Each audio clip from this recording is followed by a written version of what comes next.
Boa noite, veja no Brasil TV desta quarta-feira, 24 de fevereiro. Começa a distribuição de novos lotes da vacina contra a Covid-19 no Brasil e o Rio de Janeiro anuncia a retomada da imunização em idosos. O governo de São Paulo determina restrições na circulação de pessoas das 11 da noite às 5 da manhã em todo o estado a partir de sexta-feira. A taxa de ocupação de leitos para pacientes com Covid ultrapassa os 90% na capital do Mato Grosso do Sul. E ainda você vai conhecer o projeto de hortas urbanas que vai ocupar mais de 1.000 lajes na maior comunidade de São Paulo. É agora no Brasil TV.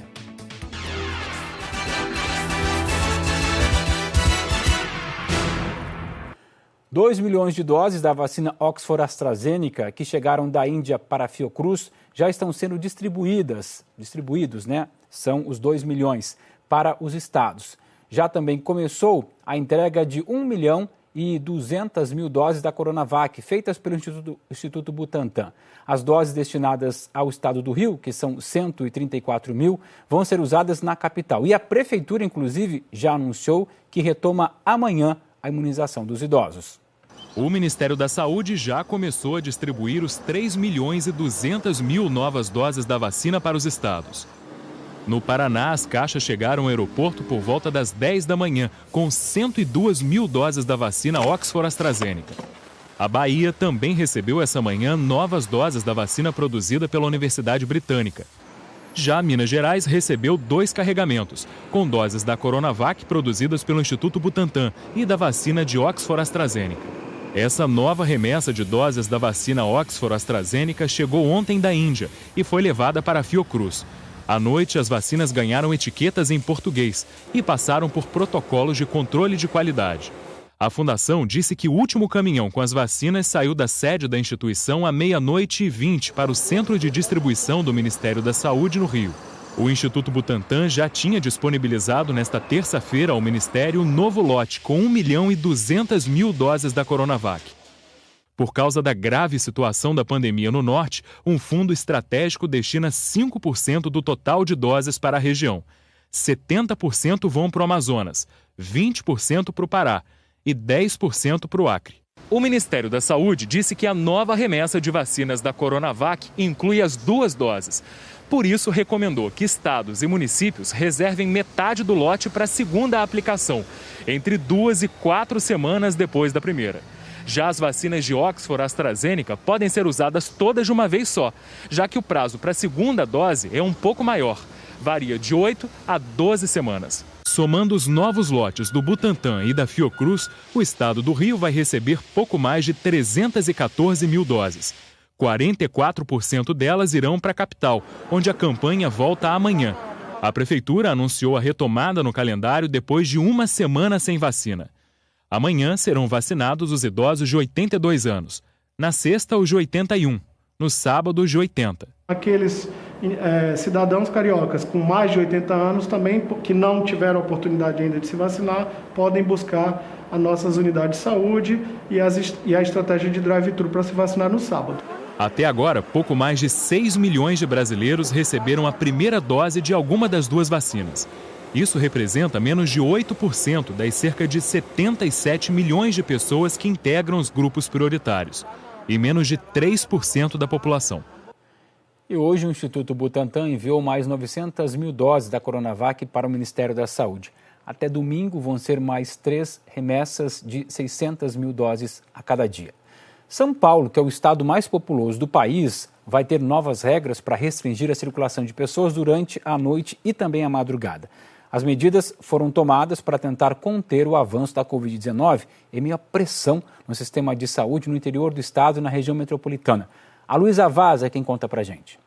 A partir da próxima sexta-feira, dia 26 de fevereiro, haverá restrição para a circulação de pessoas das 11 da noite às 5 da manhã em todo o estado de São Paulo. Esta medida é válida até o dia 14 de março. A fiscalização ficará por conta do PROCON e da Vigilância Sanitária Municipal e Estadual, que devem fiscalizar estabelecimentos que porventura permaneçam abertos, e também da Polícia Militar, que, de acordo com o secretário de Segurança do Estado, fará blitz de orientações e usará as viaturas com o sistema de som também orientando e abordando pessoas que porventura estejam na rua sem motivo, né? Para estar na rua a pessoa tem que dar uma justificativa. De acordo com o governo do estado, o principal objetivo desta medida de restrição durante a madrugada é coibir a realização das festas clandestinas que vem preocupando em todo o estado. Além disso, a medida foi tomada em um momento de aumento no número de internações por Covid-19 no estado de São Paulo.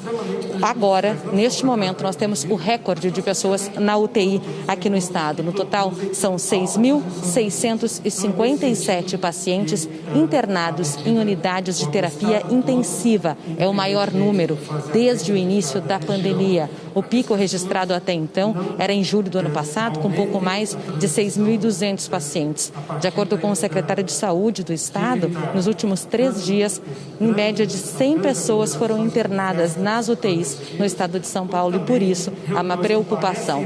Além disso, quando a gente pega para considerar UTIs e enfermarias, as internações não param de subir. Da semana passada para essa semana, a média móvel de internações aumentou cerca de 9%. E é por isso que estão sendo tomadas estas medidas para todo o estado. No Nordeste, cidades de 4 estados também adotaram medidas mais rígidas para tentar conter a doença. Em Salvador, por exemplo, o acesso às praias está bloqueado.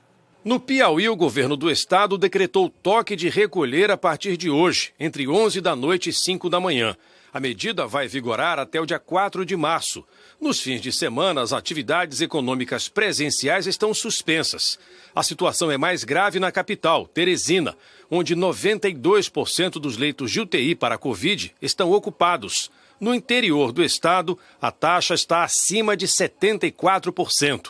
No dia 2 de março, nós teremos uma nova reunião para avaliar o que aconteceu de resultado e, se a gente tiver um resultado melhor, a gente adota medidas melhores. Se a gente tiver um resultado pior, a gente ou prorroga ou adota novas medidas. O Ceará vive desde o dia 18 de fevereiro sob toque de recolher entre 10 da noite e 5 da manhã.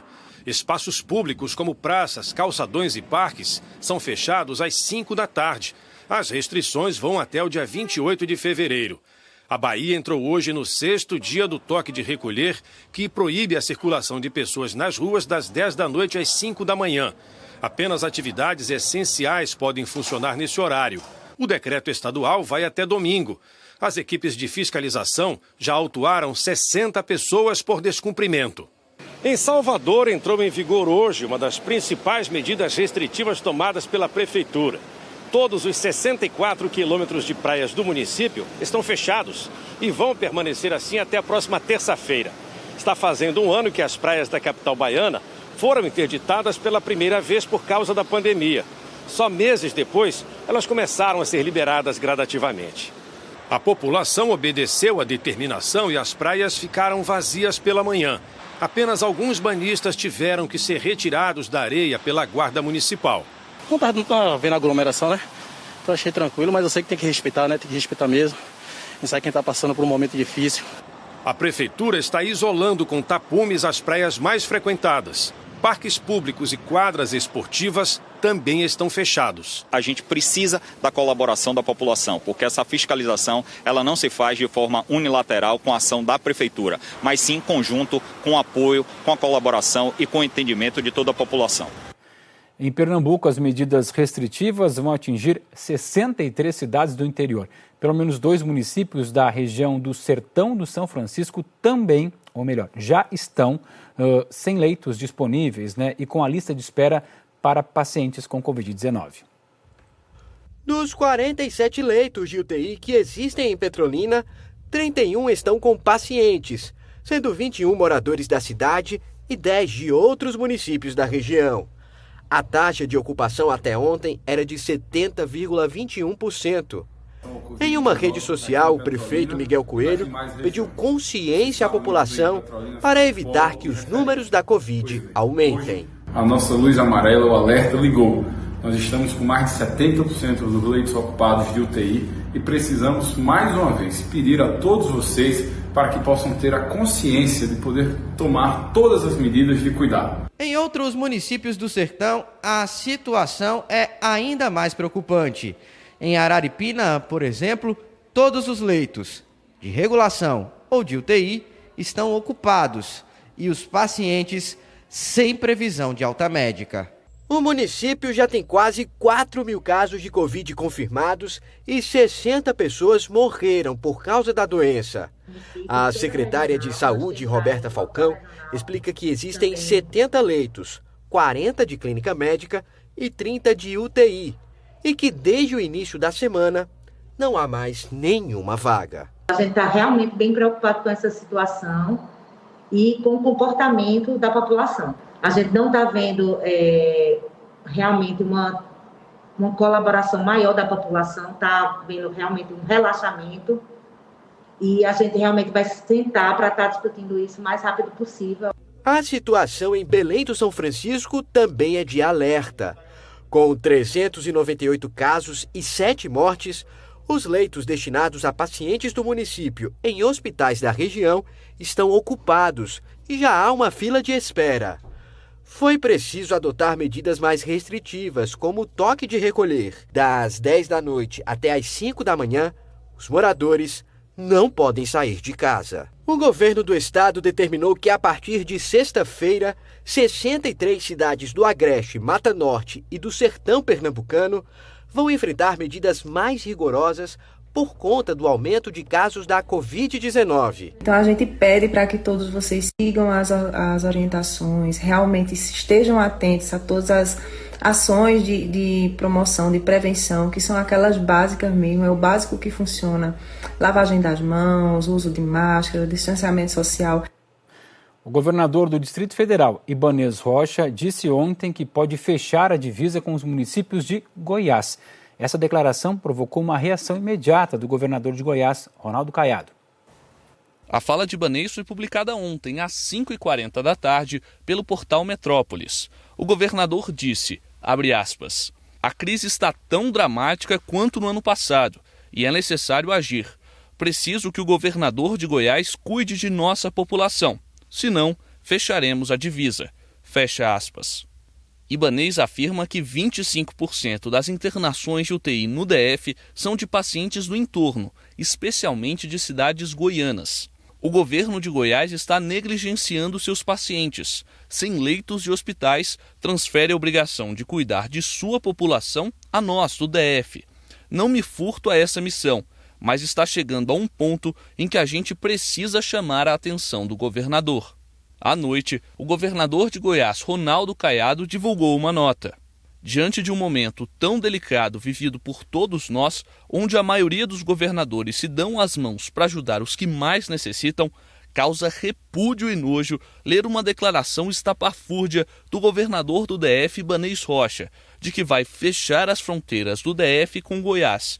Evidencia sua falta de empatia e respeito pela vida. A assessoria de imprensa do GDF divulgou uma nota dizendo que não há plano elaborado para o fechamento de divisas e que essa ação está condicionada às medidas de enfrentamento e controle da pandemia pelo estado de Goiás. Mas especialistas em direito constitucional dizem que governadores não têm o poder legal para fechar divisas entre os estados. Não se pode cogitar, portanto, que haja restrição na liberdade de locomoção interestadual sem prévia autorização do Poder Central, sem autorização da União. Igualmente, não pode um Estado se recusar a receber paciente de outro Estado, infringindo o princípio da cooperação entre os entes políticos na efetivação dos direitos fundamentais. O entorno do DF é composto por 33 municípios, goianos e mineiros. De acordo com o estudo da Codeplan, cerca de 200 mil pessoas se deslocavam do entorno para o Distrito Federal diariamente antes da pandemia. Mas desde março do ano passado, esse número caiu para 125 mil pessoas. Desde a semana passada, 7 municípios goianos que fazem divisa com o DF estão em estado de calamidade por causa da pandemia. Águas Lindas, Santo Antônio do Descoberto, Novo Gama, Valparaíso, Ocidental, Lusiânia e Cristalina. Algumas prefeituras adotaram medidas mais rígidas do que o DF. Em 3 cidades, Planaltina de Goiás, Águas Lindas e Formosa, os ônibus só podem circular com passageiros sentados. Em Formosa, por exemplo, bares e restaurantes só podem funcionar com até 30% da capacidade e não podem vender bebidas alcoólicas entre 10 da noite e 6 da manhã. Mas a situação é mais crítica na região conhecida como Entorno Sul, formada pelas cidades de Lusiânia, Valparaíso, Novo Gama e Ocidental. A gente tem discutido bastante justamente por entender que não teria a eficácia necessária tomarmos uma decisão mais restritiva sem o Distrito Federal participar desse entendimento. O governo de Goiás tem evitado todos os esforços possíveis para poder nos auxiliar. A assessoria do governo do Distrito Federal informou que não haverá o fechamento das divisas. A taxa de ocupação geral no Hospital Regional do Mato Grosso do Sul, que fica em Campo Grande, passou dos 90%. Segundo a diretora-presidente do hospital, na segunda-feira, os leitos estavam praticamente vazios e a situação mudou completamente em apenas 24 horas. A Graziela Andrade nos conta. É isso mesmo, esse aumento foi registrado nas 2 últimas semanas. O hospital chegou a registrar uma melhora nas taxas de ocupação de leitos de UTI na segunda metade de janeiro, quando começou a vacinação. Em fevereiro, por exemplo, bem no comecinho, essa taxa de ocupação chegou a 73% e agora está em 93%. Dos 118 leitos disponíveis, 111 estão ocupados, ou seja, apenas 7 livres. A diretora do Hospital Rosana Leite disse que em menos de 12 horas, 2 alas que recebem pacientes em estado grave estavam vazias e ficaram cheias. Uma delas chegou a receber, nesse período, 17 pacientes. O hospital enfrenta ainda um outro problema. 25 médicos devem deixar o hospital agora no início de março. A maioria passou em residência e aí vai deixar então o hospital. A diretora diz que isso afeta diretamente no atendimento e também na abertura de novos leitos. A diretora do hospital participou nesta quarta-feira de uma reunião com o secretário estadual de saúde, Geraldo Rezende. Ficou decidido que vai ser aberto um novo processo seletivo para contratar mais médicos, só que esse processo costuma ser demorado, então a Secretaria Estadual vai pedir ajuda também à Prefeitura de Campo Grande. Voltamos ao estúdio. Em Aracaju, a Secretaria de Saúde ampliou a realização do exame RT-PCR em pessoas assintomáticas para a Covid-19. O serviço foi suspenso no fim do ano passado por causa da grande demanda. Aracaju segue com um registro de pouco mais de 75 mil casos confirmados de Covid-19. Do início da pandemia até agora, foram realizados mais de 142.600 testes, a maioria RT-PCR. Para continuar acompanhando a transmissão do novo coronavírus, a Secretaria Municipal da Saúde vai ampliar o atendimento em unidades de saúde para realizar a testagem. Até o final do ano passado, o exame RT-PCR é aquele que faz a coleta de material no nariz do paciente para assintomáticos, era feito em 6 unidades de saúde da capital. Mas como houve uma sobrecarga de amostras no Laboratório Central de Saúde, o LACEN, a Prefeitura suspendeu esse tipo de exame e está retomando agora. Para se ter uma ideia da importância desse monitoramento, em dezembro do ano passado, 35% das amostras positivas para a Covid-19 na capital eram de pacientes que não apresentavam sintomas da doença e, com isso, facilitava a transmissão do vírus. A ideia é ampliar gradualmente os pontos de testagem em todas as regiões da capital. Serão 13 no total. Neste momento agora, 2021, que a gente começa essa sazonalidade, a gente precisa ampliar no nosso município unidades que façam a testagem, como nós estamos chamando, sala de testagem, para o atendimento desse paciente, para que a gente consiga descobrir de uma forma mais precoce se essa gripe, se esses sinais e sintomas podem ser Covid ou uma influenza ou outro tipo de gripe. A seguir, um boi invade as ruas de uma cidade de Minas Gerais e derruba tudo por onde passa. A gente te mostra já já.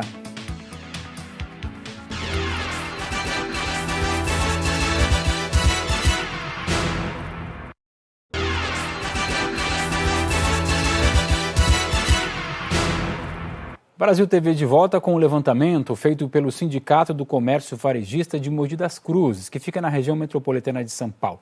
O estudo revela que, desde o começo da pandemia, cerca de 1.500 estabelecimentos fecharam as portas. Segundo o sindicato, pelo menos 4.000 vagas foram extintas.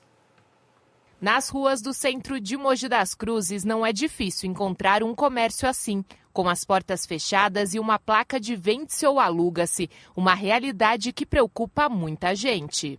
É uma preocupação porque tantas pessoas desempregadas e passando necessidade, né, por falta de emprego. Porque se as lojas fecham, não vai ter vaga para as pessoas trabalhar, né? Que é o que mais tem vaga em loja, né? Teve lojas muito antigas, né, que baixaram as portas. A dificuldade para todo mundo, né?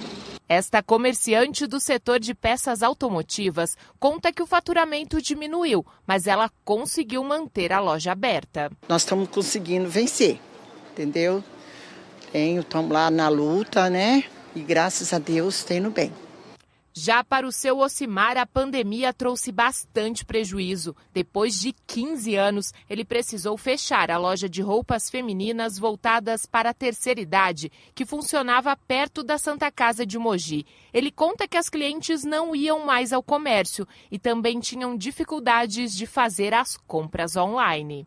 Hoje eu vejo que é para a loja, principalmente hoje, muito difícil reabrir, a não ser que futuramente melhore com a vacina, essa pandemia caia, mas eu acredito que ainda vai demorar um pouco, né, para voltar ao normal. A situação é mesmo preocupante. De acordo com um levantamento do Sincomércio, desde o começo da pandemia, a região do Alto Tietê perdeu cerca de 1.500 estabelecimentos comerciais. Só aqui nesse trecho da rua Capitão Manuel Caetano, no centro de Mogi, a gente consegue ver mais de 7 imóveis que antes funcionavam como lojas ou restaurantes e atualmente estão fechados.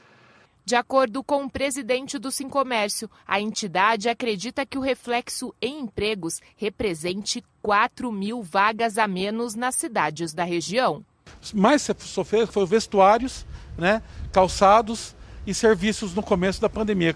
Serviços ainda deu uma recuperação, mas calçados e vestuários estão ainda muito afetados, com perda de 40% a 50% das suas vendas relacionadas ao ano passado. Para que os comércios se mantenham abertos, a expectativa é vender bastante na próxima data comercial, o Dia das Mães. Somente na área central e futuramente levar isso para os bairros, né, porque também está sendo bem afetado isso, para movimentar principalmente os pequenos e médios comerciantes que foram mais afetados por essa crise.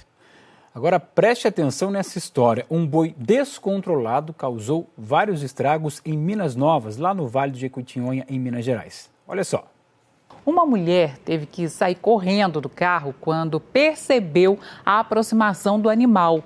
Ela se escondeu em uma loja e por pouco mesmo, não foi atingida. O boi estava bravo, viu? E descontou a raiva em uma moto que estava parada. Olha isso. Pedaços dela ficaram espalhados na rua.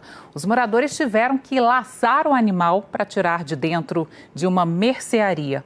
O boi derrubou prateleiras, ele também espalhou os produtos e deixou o local bastante destruído. Nós procuramos os moradores da cidade para saber o que aconteceu com o animal depois que ele foi laçado, mas ninguém respondeu. Estava bravo demais, tomara que tenha ficado mais calminho, né? Olha isso. Já pensou? Bom, você já ouviu falar em horta na laje? Pois é, mais de 2.000 lajes, mais de mil lajes de Heliópolis, a maior comunidade de São Paulo, vão cultivar hortas comunitárias. O projeto é do G10 Favelas, um bloco de líderes e empreendedores que conta com a ajuda da iniciativa privada. A ideia é ajudar no combate à fome e também a melhorar a condição nutricional nas favelas. Heliópolis, 200.000 pessoas, 40.000 casas. A maior comunidade de São Paulo. É desse enorme conjunto impermeável de concreto que vai brotar o verde que alimenta. As lajes das casas têm espaço e sol para ficarem assim, com hortas verticais de parede ou portáteis, cheias de verduras e temperos, como neste modelo do prédio da Associação Comunitária de Heliópolis. O espaço numa laje, especialmente em comunidades, é muito importante, porque muitas vezes é onde se seca a roupa, onde acontece o lazer da família. Então ele não pode ser todo ocupado por uma horta. Por isso que foi criado esse modelo de horta vertical.